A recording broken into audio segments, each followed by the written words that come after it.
اللہ اکبر. اللہ کے نبی کائنات کا امام فرماتے ہیں ان چار چیزوں کو دیکھا جاتا ہے، لیکن اللہ کے نبی فرماتے گئے میں تمہیں اس بات کی تلقین کرتا ہوں ان چاروں چیزوں میں اگر تم دین کو اہمیت دو گے، اللہ اکبر، دین کو اہمیت دو گے، اس میں تمہارے لیے کامیابیاں اور کامرانیاں ہوں گی. دین کو تم نے اہمیت دی.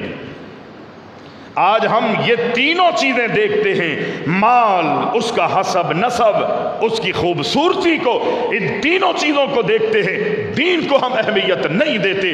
اللہ کے رسول علیہ السلام فرماتے ہیں اگر یہ اللہ اکبر حدیث سے تو ہمیں یہ پتہ چلتا ہے یہ تینوں چیزیں انسان کو مل گئی. اللہ اکبر، مال بھی مل گیا، حسب نسب بھی مل گیا اور خوبصورتی بھی مل گئی، دین نہیں ملا تو میرے بھائی کچھ نہ ملا. دین مل گیا، یہ تینوں چیزیں نہیں ملی تو یوں سمجھ لیجئے کہ اللہ نے دین دنیا کی ساری دولتیں اور نعمتیں میرے اور آپ کے قدموں میں رکھ دی. مال ملے گا،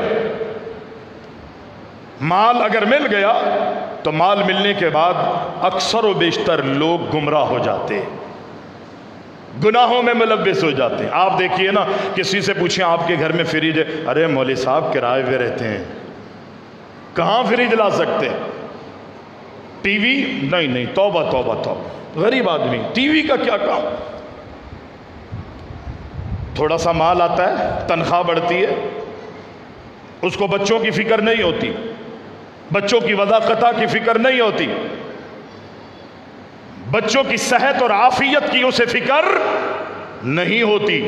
سب سے پہلے وہ اپنی تنخواہ بڑھنے پر یا ترقی ہونے پر وہ کام کرتا ہے اپنے گھر میں جو گناہ پر مشتمل ہوتے ہیں. سب سے پہلے اپنے گھر میں ایک بہت بڑی LCD لا کے سجاتا ہے نا ایسا؟ بڑے بڑے موبائل اپنے بچوں کو دیتا ہے، اپنی بیوی کو، اور اپنے لیے لے کر آتا. پہلے اس کے گھر میں جناب حیثیت نہیں تھی، لیکن جب اللہ نے مال دیا، اسے دولت دی، تو مال کے آتے ہی انسان جو ہے وہ اپنے آپ کو گناہوں میں ملوث کر لیتا ہے، اللہ کی ناراضگی اور اللہ کی بغاوتوں پر مشتمل کام کرنے لگ جائے. لیکن اگر اسے دین مل جائے، کچھ نہ ہو، سادگی میں انسان اللہ کا شکر ادا کرتے ہوئے زندگی گزارتا ہے. اگرچہ کبھی کبھی پریشانی میں ایسا بھی اس کی زبان سے نکلتا ہے، لیکن پھر فوراً اسے احساس ہو جاتا ہے کہ یار دنیا مجھے نہیں ملی، میں اپنی آخرت کو کیوں تباہ کروں، آخرت کو کیوں برباد کروں. اللہ سے کہتا ہے اللہ تو نے جس حال میں رکھا ہے تیرا شکر ادا کرتا. نبی علیہ السلام فرماتے ہیں میری خواہش ہے کہ میں اپنی زندگی میں مسکین رہوں، اللہ میری موت بھی مسکینی میں آئے، اور کل قیامت کے دن تیری عدالت میں حشر کے میدان میں اللہ تو مسکینوں کے ساتھ میرا ٹھکانہ کرنا، اور قیامت کے دن مسکینوں کے ساتھ مجھ محمد علیہ السلام کو اٹھانا. کیا وجہ تھی کہ جن کو مال ملا ہے وہ اپنے گناہوں کی وجہ سے، مال کے ایسے خرچ کی وجہ سے کہ جو اللہ کی ناراضگی پر مشتمل ہے، کل قیامت کے دن وہ حساب و کتاب کی قطاروں میں لگے ہوئے ہوں گے. اور غریبوں کے پاس چونکہ دنیا میں کچھ نہیں تھا، اللہ اکبر، اللہ انہیں پہلے فیصلہ سنا دے گا کہ تم جنت میں چلے جاؤ، اور وہ لائنوں میں کھڑے ہوں گے. چونکہ مال ملا تھا اس کا آج حساب و کتاب دینا. بہرحال مال بھی ایک اللہ کی نعمت ہے. دنیا میں مال سے اللہ کے رسول علیہ السلام نے ایسی نفرت نہیں کی کہ اس کو حقارت سے دیکھا ہو. یہ مال بھی انسان کی کامیابی کا سبب بن جاتا ہے. اگر اللہ نے مال بھی دے دیا، حسب بھی دے دیا، نسب بھی دے دیا، جمال بھی دے دیا، دین بھی دے دیا، یہ رب العالمین کا بہت بڑا انعام ہے. لیکن میں اور آپ اس دنیا کے مفاد کے لیے، مال و متاع کے لیے ہم دین کو چھوڑ دیں، یہ میری اور آپ کی بدنصیبی. اپنے رشتے کرتے ہوئے بچیوں کے لیے جب دلہا تلاش کرو، جب بیٹوں کے لیے دلہنیں تلاش کرو، تو ان کے ہاں دین دیکھو. پوچھو جا کے.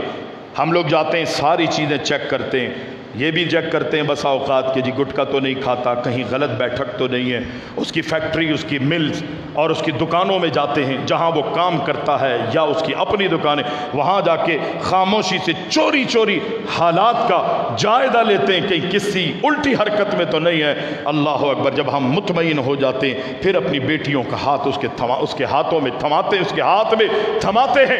لیکن میں اور آپ اس تحقیق کے اندر اگر دین کو اہمیت دیں گے، انشاءاللہ میری اور آپ کی کامیاب۔ پوچھیں نا نماز پڑھتا ہے یا نہیں، روزے رکھتا ہے یا نہیں، اللہ نے مال دیا ہے مال کی زکوٰۃ دیتا ہے یا نہیں، اللہ نے وسعتیں عطا فرمائی ہے، اللہ اکبر، کتنا اپنے آپ کو دین کے مطابق یہ گزارتا ہے اپنی زندگی۔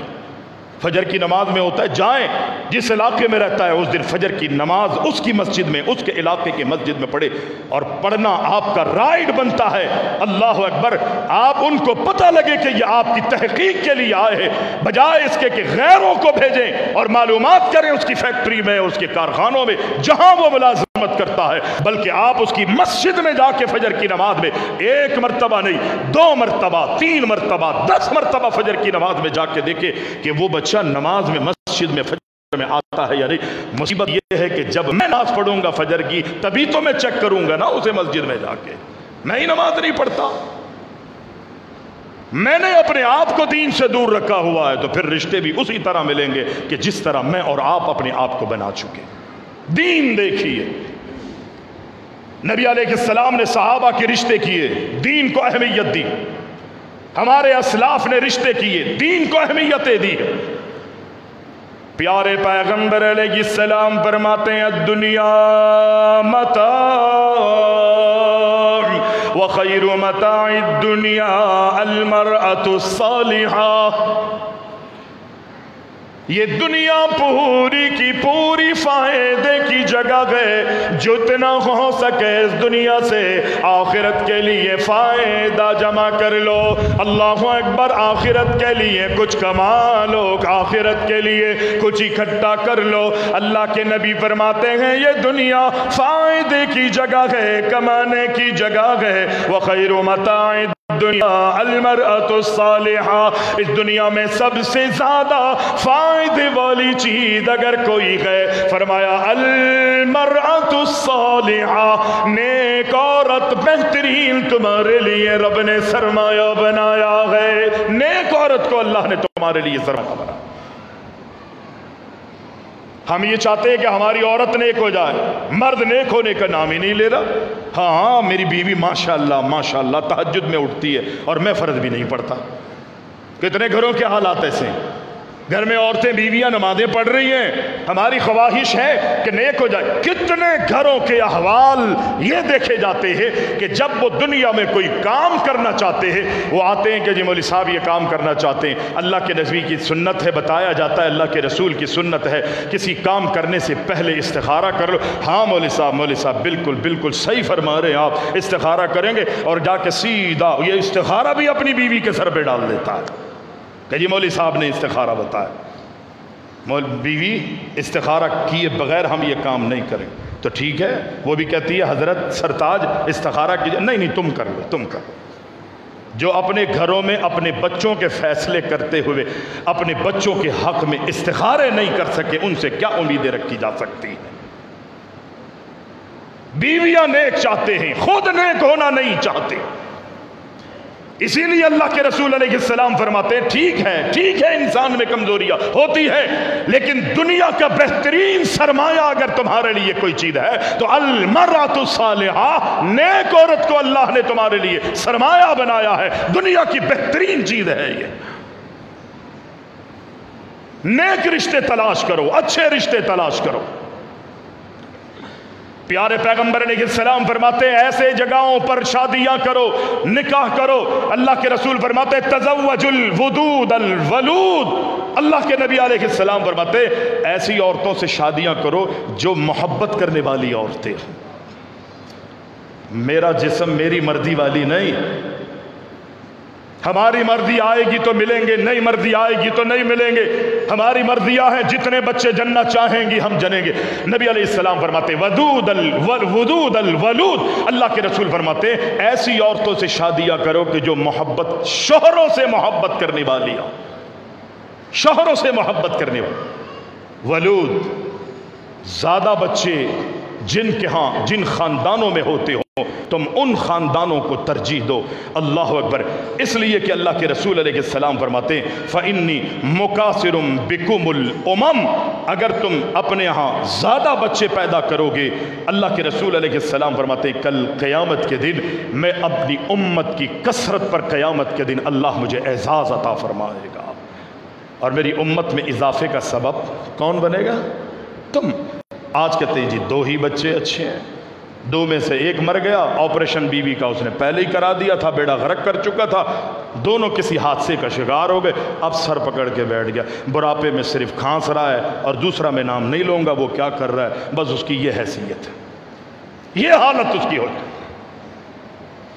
اس میں کوئی شک نہیں کہ رب العالمین کی طرف سے اس کا امر غالب آتا ہے، آپ پہلے مریں گے یا آپ کی اولادیں پہلے مریں گی، کسی کو کچھ نہیں پتا۔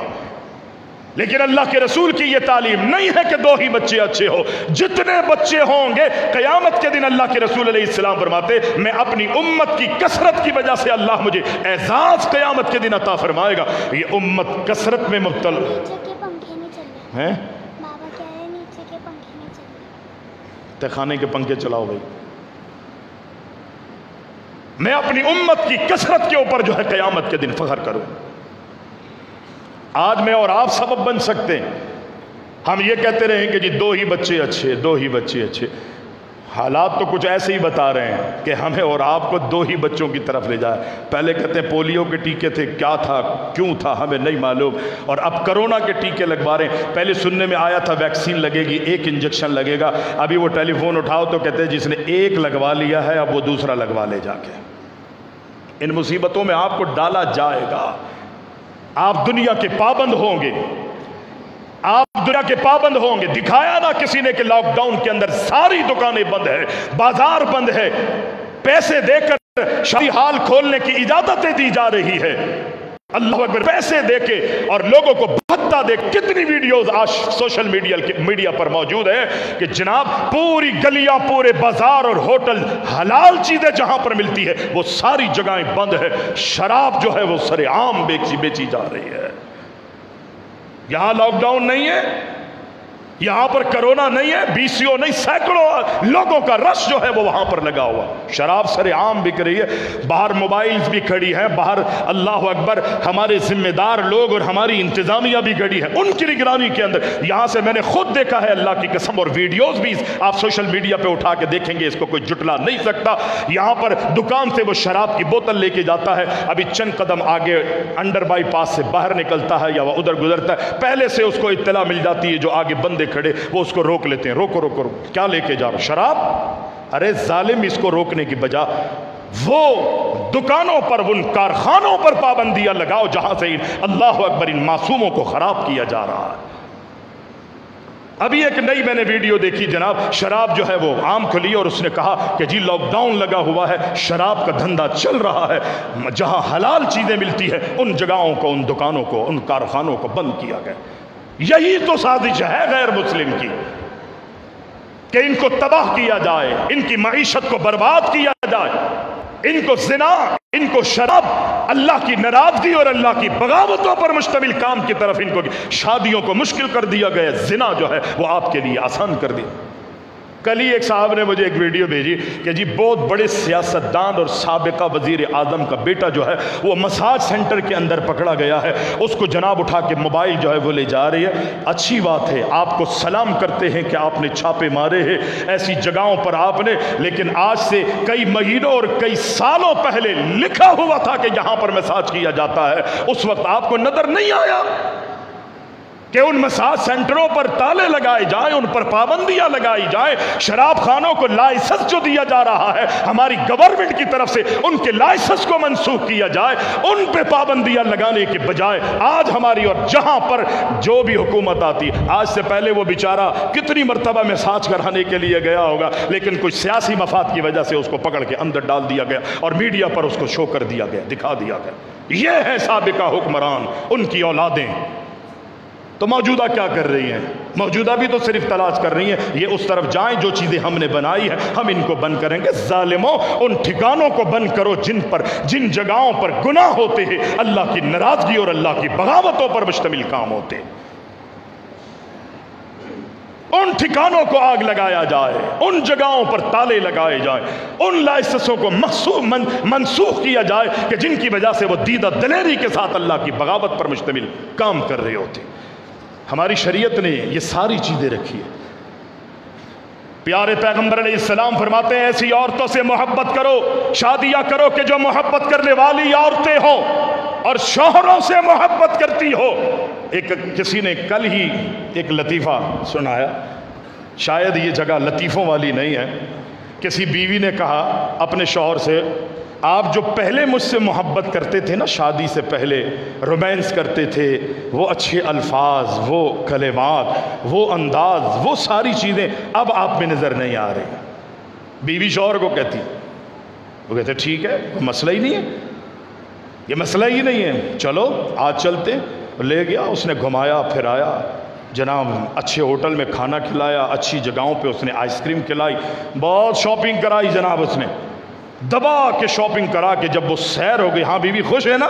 بولا ہاں، سیدھا اپنے سسرال لے کر گیا اور ادھر چھوڑ کے چلا گیا۔ اس نے کیا کہا تھا؟ جو باتیں پہلے آپ میں دیکھتی تھی وہ آج نہیں دیکھ رہے، آج نہیں دیکھ رہی۔ اس نے کہا یہی تو کرتا تھا، وہ باہر سے وہ لیتا تھا، شاپنگ کرا کے اس کو اس کے گھر چھوڑ دیتا تھا۔ اس نے کہا یہی آج بھی شادی کے بعد اس نے کیا شاپنگ واپنگ کرا کے گھر۔ بیوی کہتی ہے یہ کیا کر رہے ہو؟ کہا تو ہی تو کہہ رہی تھی جو شادی سے پہلے تم کرتے تھے، آج وہ کچھ مجھے نظر نہیں آ رہا، آج تجھے میں گھر چھوڑ کے جا رہا ہوں۔ تیرے لیے یہ کم نعمت ہے کہ اللہ اکبر، اللہ نے تجھے گھر عطا کر دیا ہے، آج تجھے یہ چیز چبھ رہی ہے، اچھی نہیں لگ رہی کہ میں شاپنگ کرا کے تجھے تیرے گھر میں تیرے ماں باپ کے گھر چھوڑ کے جا رہا ہوں۔ غلط ہے نا؟ تو شادی سے پہلے بھی یہ غلط تھا، اگر شادی کے بعد تجھے اللہ اکبر اعتراض ہے اس بات پر، خدا کی قسم ہمارے رب نے، ہمارے نبی محمد علیہ السلام نے ایسی تعلیم دی ہے، شادی سے پہلے محبتیں نہیں کرنی، شادی کے بعد اپنے شوہروں سے محبت کرنی ہے۔ یہ پیار، یہ محبت شادی کے بعد کرنی ہے، یہ ہمارا دین اللہ اکبر مجھے اور آپ کو سکھاتا۔ نبی علیہ السلام فرماتے ہیں جب تم شادی کرو گے نا، اللہ کے رسول علیہ السلام کا فرمان ہے، کائنات کے امام بیہقی میں یہ روایت موجود ہے، حضرت انس رضی اللہ تعالی عنہ فرماتے ہیں کہ دیکھیے اصل تو دین ہے نا۔ نبی علیہ السلام فرماتے ہیں اللہ کے رسول، فر بذات الدین، تو نے دین کو اہمیت دینی ہے، مال، جمال، حسب، نسب، یہ ساری چیزیں اہمیت کے حامل ہے، لیکن تو نے دین کو اہمیت دینی ہے۔ نبی علیہ السلام فرماتے ہیں جب تم شادی کرتے ہو، نکاح کرتے ہو، ازدواجی زندگی میں منسلک کیے جاتے ہو، تو نبی علیہ السلام فرماتے ہیں اللہ رب العزت کی طرف سے تمہیں آدھا دین، نصف دین عطا کیا جاتا ہے، نصف دین۔ ایک روایت میں ایمان کے لفظ بھی، بطور گفٹ اللہ تعالیٰ تمہیں آدھا دین عطا کرتا ہے اس نکاح، شادی اور اس بیاہ کے بدولت، اور بقیہ اپنی محنت سے، تقوی سے، زہد سے، عاجزی سے، انکساری سے، نمازوں کی پابندی سے، حرام حلال کی تمیز سے، اللہ اکبر، لوگوں کے حقوق ادا کر کے، اللہ کا حق ادا کر کے اپنے دین کو تم نے مکمل کرنا ہے۔ ہمارے اسلاف کا اگر ہم جائزہ لیں تو اللہ کے رسول علیہ السلام نے جو تعلیم دی ہے، ایک چھوٹا سا واقعہ سنا کے بات کو ختم کرتا ہوں۔ سعید ابن مسیب رحمہ اللہ، یہ تابعی ہے، بہت بڑے عالم دین بھی ہے، لوگوں کو دین سکھاتے تھے۔ اللہ نے ان کو بیٹی عطا کی، بیٹی جوان ہو گئی، اللہ اکبر، بہت خوبصورت بیٹی تھی، اس کے حسن و جمال کے تذکرے علاقے میں تھے، بڑے بڑے لوگ خواہش مند تھے کہ سعید ابن مسیب کی بیٹی سے ہم نکاح کریں گے۔ وقت کا بڑا تھا، چودھری تھا، خلیفہ عبد الملک، اس کو جب پتہ لگا کہ جناب سعید ابن مسیب کی بیٹی خوبصورت ہے تو اس نے اپنے بیٹے کے لیے رشتہ وہاں پر بھیجا اور یہ کہا کہ میں تیری بیٹی کو اپنی بہو بنانا چاہتا ہوں۔ تو انہوں نے سارے چیزیں اور حالات کو دیکھا کہ اس عبد الملک کے پاس مال بھی ہے، دولت بھی ہے، خوبصورتی بھی ہے، حسب نسب بھی ہے، وقت کا بڑا ہے، چودھری ہے، اللہ اکبر، ایک منصب ہے، یقینی بیٹا بھی اسی نہج پہ جائے گا، وہی سارے سلسلے، وہ شہرت، وہ عزت معاشرے کے اندر اس کو ملے گی۔ ان ساری چیزوں کو سعید ابن مسیب رحمہ اللہ دیکھتے ہیں اور پھر وہ کہہ دیتے ہیں خلیفہ عبد الملک، میں اس رشتے کو پسند نہیں کرتا، میں تیرے رشتے کو قبول نہیں کر رہا، میں بیٹے کو، تیرے بیٹے کو داماد نہیں بنا سکتا۔ تھوڑے ہی وقت میں ان کا ایک شاگرد وہ دیکھتے ہیں کہ غائب ہے، کچھ دنوں کے بعد واپس آتا ہے، پوچھتے ہیں بیٹا کہاں تھے؟ بغیر بتائے چلے گئے۔ انہوں نے کہا میری بیوی کا انتقال ہو گیا تھا، میری بیوی کا انتقال ہو گیا، میں اس کی کفن دفن میں وہاں مضرور۔ تو سعید بن مسیب کہتے ہیں کہ اگر آپ ہمیں بتاتے تو ہم بھی شریک ہو جاتے، کہ بس حالات ایسے تھے کہ میں اندازہ نہیں کر سکا، میں اندازہ نہیں کر سکا کہ مجھے آپ کو بلانا چاہیے، میری حیثیت ہی کیا ہے، میں غریب انسان ہوں، آپ کو رب العالمین نے بڑا مقام دیا۔ سعید ابن مسیب کہتے ہیں اچھا یہ بتاؤ، اتنے دنوں کے بعد آئے ہو، بیوی کا بھی انتقال ہو گیا، کیا تم نے شادی کر لی ہے؟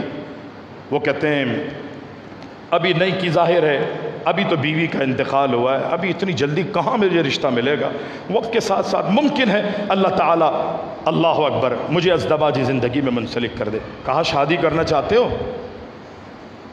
اور شاگرد نے کہا غریب تھا، کہا جی کیوں نہیں چاہوں گا۔